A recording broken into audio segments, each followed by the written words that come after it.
We are going to be talking about the extremities mechanism in the fearful avoidant attachment style, which explains a lot of the patterns you may be experiencing. I am Pauline, and I am so happy you are here because the extremities mechanism is a driver or at the core of many of the patterns that are very specific to the fearful avoidant attachment style, such as the highs and lows, the push and pull, the build and destroy. There are a lot of patterns in the fearful avoidant attachment style that are very specific to this attachment style that have a lot of extreme intensity to them. So you may have noticed the highs and lows. You can feel really good and feel really confident and feel just amazing, and then not too long after you feel really bad, you feel worthless, you feel like everything is going wrong. And those highs and lows can come back again and again. It can also be in the relationship where especially when you are together with somebody who is not very emotionally available, you have this high and low pattern even more, where you work really hard for approval, and then you get that approval and you get that euphoric high, and then you kind of push the other person away, or they do that, and then you crash into another low, and then you kind of start all over again. It's not necessarily something you choose, but it is just a very familiar pattern to your nervous system and to your body. It makes a lot of sense when you understand the causes and where the fearful avoidant attachment style comes from. So highs and lows is one. The push and pull is just pulling somebody in, doing whatever you can to have them come close, and then pushing them away when somebody comes too close.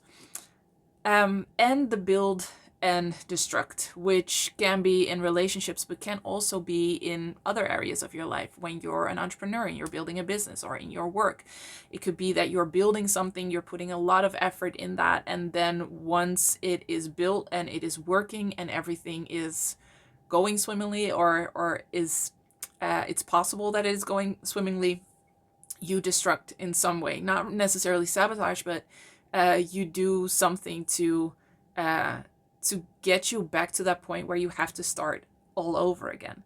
And there are multiple things to this. But what I want to focus on now is why it goes to those extremes. Like, you have highs, really high highs, and really low lows. And you pull people in really close, and then you push them away really far. And you build something absolutely amazing, and then you destruct it to the point where you kind of have to start over again. And that can be very confusing, to say the least, to you and to others. But it's also just very, very, very exhausting, because it feels like you're climbing Mount Everest and then rolling down, and you have to start all over again. It's like it feels so hard. And when it's a pattern and you've already recognized that it's a pattern, I can fully understand that you're looking at it and thinking, why do I do this? Why does this happen? And it's also something that is, again, very specific to the fearful avoidant attachment style. So there's not a lot of people that really understand this, and it gets mislabeled and misdiagnosed a lot. So the extremities mechanism, why is it so extreme? You want, this is the main thing, you want 100% certainty. And that is also core to the fearful avoidant attachment style. 100% certainty. It's very, your brain is just very trained on black and white. 100% certainty. Not 99, not 98, 100. You need safety. Everything in you is just geared towards and built for seeking safety. But that safety does not look like safe in the sense that we have this picture of what safe looks like, where you're calm and you're relaxed, and that is not the safety your fear brain is looking for. In the fearful avoidant attachment style, you have a fear dominant brain, which means that fear reigns. Fear governs what you think, what you feel, what you do, what you want, what you think about, and you want to have the 100% certainty because what you want is safety. Your fear brain is very strong and it is only focused on protection, and it just does not accept anything less than 100% certainty. To compare this, somebody with a secure attachment will not need 100% certainty. I'm just talking about this in general. I will give specific examples in a second, but they are completely fine with some uncertainty, with saying, oh, it'll probably work out. I do not recall that was ever a thought in my mind when I was struggling with the fearful avoidant attachment style, when I was in the crash state. That was just not possible. That was just not acceptable. And so it is either 100% or nothing. That's what it feels like. Black or white. It is going to go well or everything is going to go wrong. That's the kind of the 100% certainty that you're dealing with, and it focuses on many different things. I mean, these patterns can be seen in all areas of your life. It's not just relationships, but just to give you an example, you want 100% certainty that you are loved, and then you also want 100% certainty that you won't be rejected. So this could explain a push and pull dynamic, right? You want to be absolutely certain that you are loved, and so you work really, really, really, really, really hard to pull somebody in completely, to have that 100% feeling, that absolute proof that you are loved. But then when you have that, you are also very afraid of being rejected. What is the only way to make sure, 100% sure, that you are not going to be rejected? It's by pushing somebody away and just not giving them any possibility to reject you. So you reject them first. And so there are so many forces that are opposite, that are pulling at you. You want to be loved and you don't want to be rejected. You don't want to be alone, but you also don't want to be, like, you want to be very connected with somebody, a deep connection, and you also don't want to be abandoned. And both of them play. And so when you have 100% certainty in one, all of a sudden the fear for that other thing comes up and you switch over to the other side. So you have on the one hand that hunger for closeness, for connection, and on the other hand you push away and shut down. And you do all of that. All of that is driven by wanting 100% certainty. And the middle, because if you have extremities, right, you have, just view it as a line, and you have the one extreme on the one hand pushing somebody away completely, and you have the other extreme on the other hand, on the other side, which is pulling somebody in completely. The secure attached will probably be in this range. It's not that they don't oscillate between those two opposites, it's that it's not as extreme. So when you're healing, you will notice that this just gets narrower and narrower, and the highs and the lows are not as high and low anymore. But right now, while you're healing, the middle, where the secure attachment lies, probably feels boring, not enough security, not enough certainty, and it doesn't feel safe because it does not provide that 100% certainty. In order for you to get to this middle place, it is important that you are able to handle a little bit of uncertainty, which is just life. It is possible to be loved and then also be rejected, but it's the associations that you have with this right now that make it so threatening. So you may have a very happy relationship, happy marriage, where you are very loved and also sometimes hurt by that same person. And right now, that probably feels threatening, but it can also just feel calm and feel like that is just what a happy relationship is, and you work through it and you build upon that. um but that uncertainty and not knowing, and the magnitude of what it feels like to be rejected and to be abandoned, the amount or the intensity of the trigger is kind of governing that extremity. And so right now you are going from one extreme to the other and back, but you want to go and want to get to the middle. That right now feels boring and not safe and not enough, but it will feel calm and stable in a very satisfying and enriching way. So it won't feel boring once you've healed this. So why do you have these extremes? Why is it so extreme as opposed to the other attachment styles? Just to compare it to the other attachment styles, and this is very generalized, of course.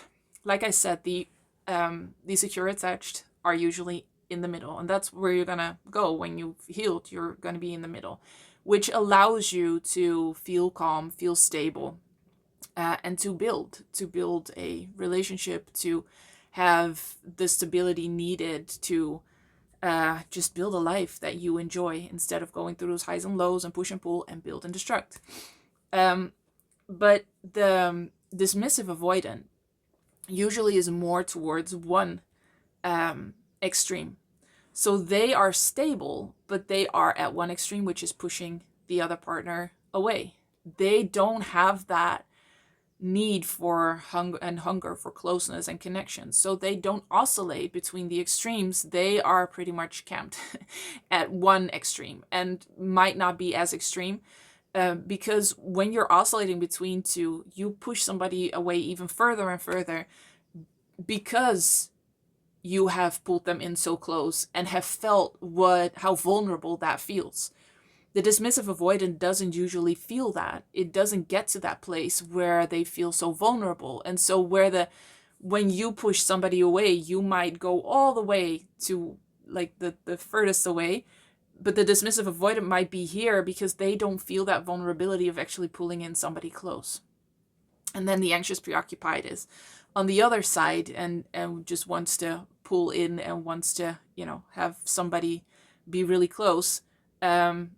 Same way as the dismissive avoidant, but just opposite. But why the fearful avoidant attachment style is kind of unique is because it oscillates so much between the two. And the vulnerability of feeling both sides also explains kind of why it feels like such an emotional roller coaster. You feel the full spectrum of all the feelings, of all the emotions possible. And that in a way invigorates you too, but it's so fear driven, and so it's also exhausting. You will still, when you've healed, be able to feel all of those emotions, but it won't be a fear driven roller coaster. It will just be an enriching and deepening experience. So why does this happen? The first reason, probably the most logical one, is that the nervous system, your body, is just used to emotional intensity. Growing up in an unpredictable or emotionally charged environment, you have experienced a lot of very different extreme emotions. You may have experienced that in yourself or in your household. It could be that you had parents who were pretty emotionally volatile. They could get angry out of nowhere. Maybe a parent, not both parents. Or they could be very, very happy, very elated. Just the emotions were could be on the quite extreme sides.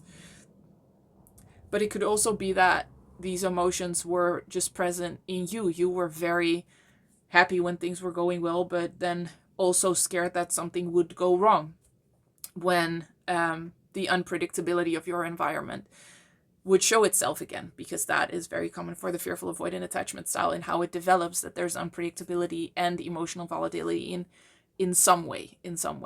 So it's just that your nervous system and your body are used to this. They're used to this emotional intensity and it going from one extreme to the other extreme. And then the second is wanting that absolute certainty, because you feel like you can't handle anything else. And this is important. When you want absolute certainty in a way that is, I'm looking for a certain word.